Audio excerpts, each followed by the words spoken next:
원목사와 성경 읽기 마태복음 22장입니다. 오늘도 하나님의 귀한 말씀 함께 읽으면서 주님의 귀한 은혜를 나누기를 원합니다. 마태복음 22장 함께 읽겠습니다.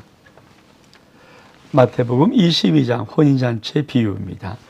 예수께서 다시 비유로 대답하여 이르시되 천국은 마치 자기 아들을 위하여 혼인잔치를 베푼 어떤 임금과 같으니 그 종들을 보내어 그 청한 사람들을 혼인잔치에 오라 하였더니 오기를 싫어하거늘 다시 다른 종들을 보내어 이르되 청한 사람에게 이르기를 내가 오찬을 준비하되 나의 소와 살찐 짐승을 잡고 모든 것을 갖추었으니 혼인잔치에 오소서 하라 하였더니 그들이 돌아보지도 아니하고 한 사람은 자기 밭으로 한 사람은 자기 사업을 하고 그 남은 자들은 종들을 잡아 모욕하고 죽이니 임금이 노하여 군대를 보내어 그 살인한 자를 진멸하고 그 동네를 불사르고 이에 종들에게 이르되 혼인잔치는 준비되었으나 청한 사람은 합당하지 아니하니 내 거리의 길에 가서 사람을 만난 대로 혼인잔치에 청하여 오라 한데 종들이 길에 나가 악한 자와 선한 자나 만나는 대로 모두 데려오니 혼인잔치 손님들이 가득한지라. 임금이 손님들을 보러 들어올새 거기서 예복을 입지 않은 한 사람을 보고 이르되 친구여 어찌 예복을 입지 않고 여기 들어왔느냐 하니 그가 아무 말도 못하거늘 임금이 사원들에게 말하되 그 손발을 묶고 바깥 어두운 데 내던지라. 거기서 슬피우며 이를 갈게 되리라 하니라. 청함받은 자는 많되 택함 받은 자는 적으니라.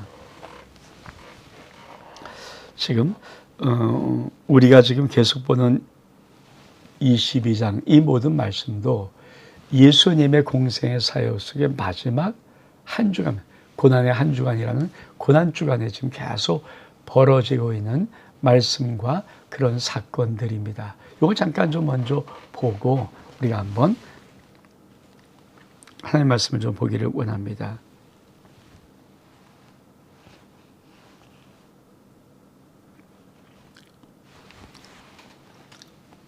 우리가 보통 순환의 한 주간이라고 하는 그거 우리가 사순절 중에 이제 고난 주간, 종료주일 위에 고난 주간이 되면은 이 순환의 한 주간이라는 이 말씀들을 근거로 많은 교회들이 저 집회를 하고 저희도 참 많이 집회를 했습니다. 자, 일요일 승려 예루살렘에 입성하십니다. 월요일은 예루살렘 성전 깨끗 성전 청결이죠. 화요일 이게 보통 변론의 날. 변론의 날인데 아주 산의 공의가 예수님의 권위에 도전하고 예수님이 예루살렘 멸망과 자신의 재림을 예언하고 베다니에서 마리아가 예수님께 기름 붓고 유대인가 예수님께 배신을 약속한다. 여기 지금 우리가 보고 있는 말씀들이 요 안에 그렇죠. 요 안에 있는 거죠. 요 안에. 그리고 수요일을 사실 은둔의 날에 은둔. 그러니까 숨어서 계시는데 요때 요 말씀을 기록하는 것이 많습니다. 목요일은 그죠. 6월절 만찬, 겟세마네 기도 첩보당하고 성금요일에 드디어 이 모든 십자가의 일들이 일어나고 십자가에서 죽으시는 것, 그리고 다시 일요일에 예수님이 부활하시는 것.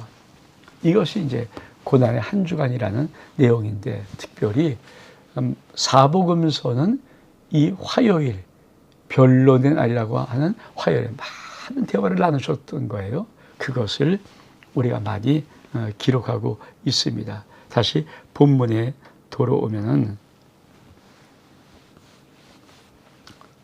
자, 예수님이 지금 뭐라고 말씀하십니까? 천국 비유를 말씀하시는 거예요. 근데 천국은 어떤 것인가? 혼인잔치 같다. 어떤 혼인잔치인가? 천국 마치 아들을 위해서 혼인잔치를 베푼 임금과 같다. 여러분, 천국은 혼인잔치와 같다. 근데 어떤 혼인잔치냐면 아들이 뭐야? 예수 그리스도를 위해서 혼인잔치를 베푼 임금과 같다. 그러니까 천국의 상상의 모습에 하나님은 어떤 꿈을 그리겠습니까? 예수 그리스도, 신랑신 예수 그리스도 신부된 우리들, 요 그림을 그리고 있는, 이게 구원이라는 그림이 아주 중요한 그림이죠. 그래서 천국의 혼인잔치 비유를 하는 것입니다. 근데 문제는, 자, 청한 사람들, 그 청한 사람들을 혼인잔치에 오게 합니다. 이 청한 사람이 1번이 누굴까요? 그렇죠. 이스라엘이죠. 하나님의 백성인 이스라엘. 근데 문제요, 오기를 싫어해요. 그래서 다시 보냅니다. 청한 사람에게 내가 다 준비했다, 오소서 했더니 어떻게 합니까? 돌아보지도 않고 한 사람 밭으로, 한 사람 자기 사업으로 그 남은 종들을 잡아서 모욕하고 죽여버립니다. 그래서 임금이 노예에서 군들면서 그 살인죄를 지며 동네를 불살르면서 다시 종들에게 말합니다. 혼인잔치 준비되어 있다. 이제 청한 사람들이 합당하지 아니한다. 누구를 말해요? 이스라엘. 그래서 내 거리에 가서 사람을 만난 대로 청하여 오라. 그래서 종들이 나가서 악한 자나 선자 만나는 대로 모두 데려오니 혼인잔치에 손님이 가득한지라. 그러니까 예수의 비유를 가만히 보면은 지금 하나님이 정확하게 무엇을 그리고 있는가를 알 수 있습니다. 하나님의 선민인 이스라엘 백성이 이스라엘에서 자기들이 선민이라는 것을 압니다. 근데 막상 천국은 무엇입니까? 자기 아들을 위해서 혼인잔치를 예비한 임금과 같다. 이게 하나님의 그림이죠. 그러니까 아들 실현세 예수 그리스도와 신부된 우리들 여기 짝져주고 싶은 것이 천국인데, 그 천국의 혼인잔치에 이미 청한 자들, 이스라엘이죠. 이미 택한 자들, 청한 자들을 불렀더니 안 온다.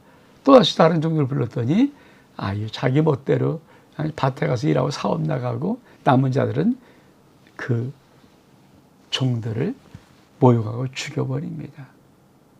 그래서 어떻게 합니까? 길거리 나가서 뭐든지 아무나 데려와. 그래서 사방 대거리 나가서 선자까지 다 데려옵니다. 자, 임금이 어떻게 했습니까? 손님들을 보러 오는데 예복을 입지 않은 사람 한 사람을 보고, 왜 예복 입지 않았냐? 아무 말도 못하기에는 임금이 사원에게 말하되 손발을 묶어 바다 어그로 내던지라. 거기서 슬피 울며 이를 갈게 되리라. 그러면서 청함받은 사람마다 택한 사람은 적다. 모든 사람을 다 데려오지만, 그렇죠? 교회라는 것은 모든 사람이 다 들어왔다고 다 구원받는 거 아니잖아요. 그러니까 청함받은 사람 많습니다. 그러나 택함받은 사람은 적은 것.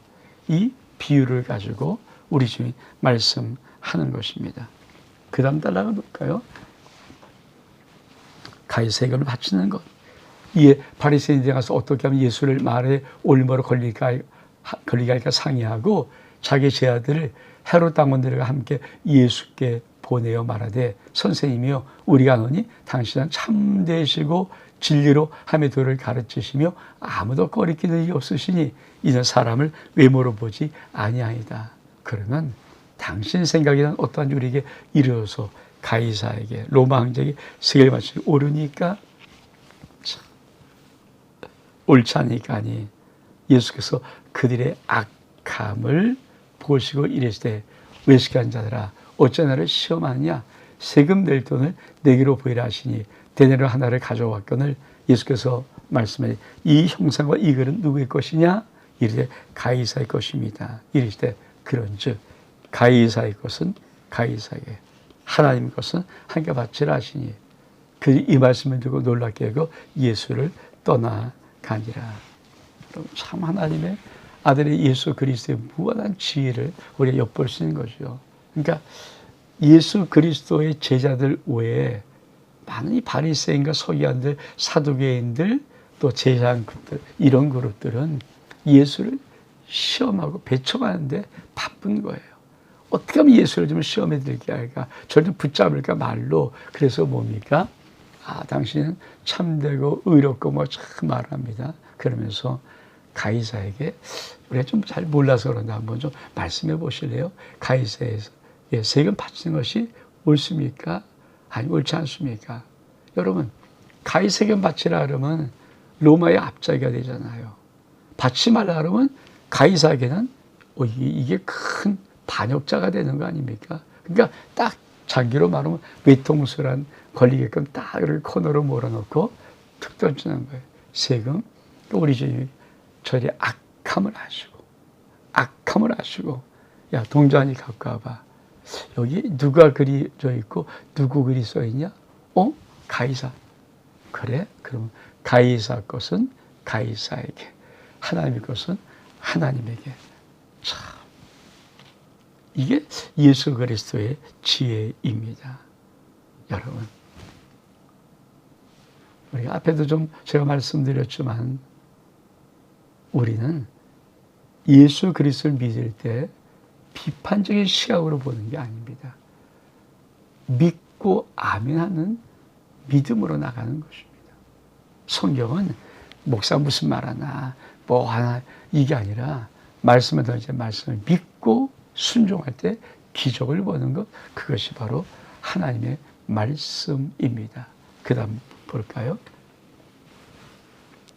부활의 논쟁. 부활이 없다는 사두개인들이 그날 예수께 와서 물어대 선생님이요 모세가 일렀을 때 사람이 만약 자식이 없이 죽으면 그 동생이 그 아내에게 장가들어 형을 위하여 상속자를 세우치라 하였나이다. 우리 집에 7형제가 있습니다.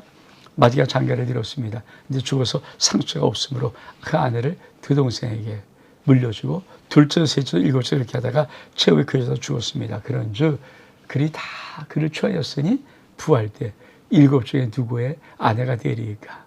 예수께서 대하시되 내가 성경도 하나님의 능력도 알지 못하는 거로 오해하리다. 부활 때는 장가가지 않고 시도하지 아니한다.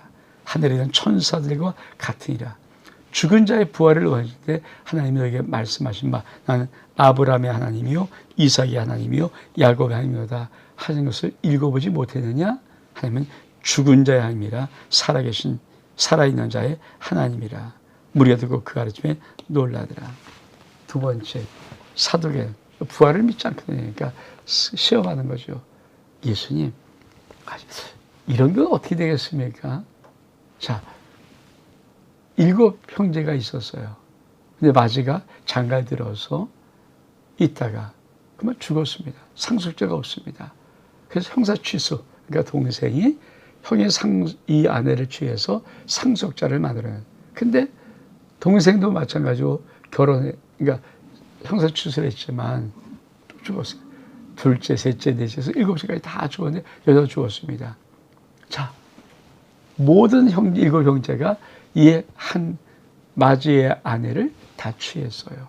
다 아내입니까? 그럼 부활에 되면 이 여자는 누구의 아내가 됩니까? 참 인간들은 아주 꾀를 내고도 어떻든 예수님 앞에서 말로 이겨보면서 말로 걸릴까. 예수님이 야 부활 때는 하늘의 천사와 같다. 시가고 장가가는 거 없어. 천국은 시가고 장가가는 거 없습니다. 하늘의 천사와 같은 것입니다. 그러면서 하나님은 죽은 자의 하나님이 아니라 산 자의 하나님이다. 여러분 하나님을 아브라함과 이삭의 야곱의 하나님이라고 말씀하는 것은 하나님은 산 자의 하나님이다. 여러분 우리는 죽은 이후의 문제도 참 중요합니다. 근데 오늘 살아서 역사하시는 하나님을 내가 믿지 못하면 죽은 후에 믿을 수 없습니다. 많은 사람이 죽어버려 그때 여러분 그럴 수 없어요. 지금 내가 살아있을 때 하나님은 나의 하나님이 되지 못하면 우리가 죽은 다음에 그 하나님이 내 하나님 될 수가 없습니다. 자, 그 다음 단락은 어떤 단락입니까? 가장 큰 계명. 예수께서 사두개인들을 대답할 수 없게 하셨다는 것을 또 바리새인이 듣고 모였는데 그 중에 한 율법사가 예수를 시험하여 묻되 선생님 율법 중에 어느 계명이 크니까? 예수께서 이르시되 내 마음을 다하고 목숨을 다하고 뜻하여 주 너의 하나님을 사랑하라 했으니 이것이 그것에 대한 첫째 계명이요. 둘째 그와 같으니 내 이웃을 내 자신같이 사랑하라 하였으니 이 두 계명이 온 율법과 선자의 강령이니라. 여러분, 계속 바리새인들은 어떻게 하면 좀 예수를 책 잡아서 시험거리를 만들어서 잡아버릴까 이렇게 하면서 묻습니다. 근데 어느 계명이 제일 큰 계명입니까? 예수님 명백히 말합니다. 하나님을 사랑하는 것. 그리고 두 번째 계명은 내 이웃을 대하듯이 사랑하는 이것이 율법과 선자의 모든 강령. 강령이 뭡니까? 모든 어떤 글의 제일 위에 있는 거잖아요. 그게 강령인데 그것이다. 하나님 사랑, 이웃 사랑입니다. 그러면서 그 다음 단락은 뭐라고 말합니까? 그리스도 다윗의 자손. 바리새인이 모였을 때 예수께서 그들에게 물으시되 너는 그리스도에서 어떻게 생각하느냐? 누구의 자손이냐? 대답하되 다윗의 자손이니이다. 이르시되 그러면 다윗이 성령에 감동되어 어찌 그리스도를 주라 칭하여 말하되 주께서 내 주께 이르시되 내가 내 원수의 발 아래 둘 때까지 내 우편에 앉아 있으라 하소도다 하였느냐. 다윗이 그리스도를 주라 칭하였은지 어찌 그의 자손이 되겠느냐. 한마디도 대답한 자가 없고 그날부터 감히 그에게 묻는 자도 없더라. 여러분, 주께서 내 주께 이르시되 내가 내 원수의 발 아래 둘 때까지 내 우편에 대해서 기억, 우리가 기억을 보면은 시편 110편 1절의 말씀을 그렇죠, 인용한 것이죠. 예수님이 인용한 것입니다. 여러분,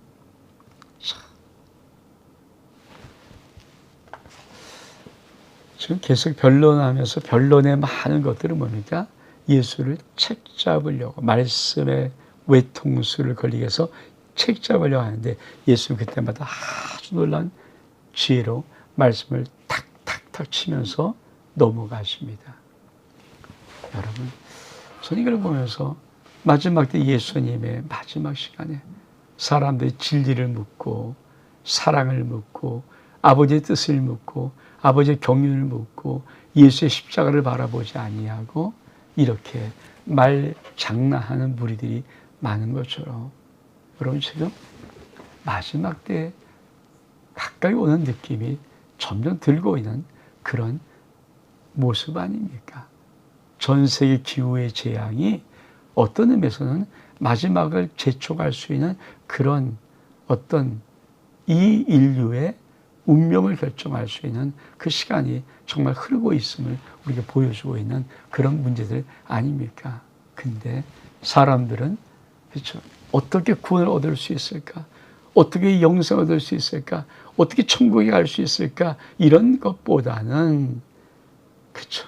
그냥 자기 생각에 어떻게 예를 들어서 예수님을 맞나 틀리냐 그리고 이렇게 저렇게 책잡으려고 하는 모습으로 있다면 그게 얼마큼 불쌍한 모습입니까?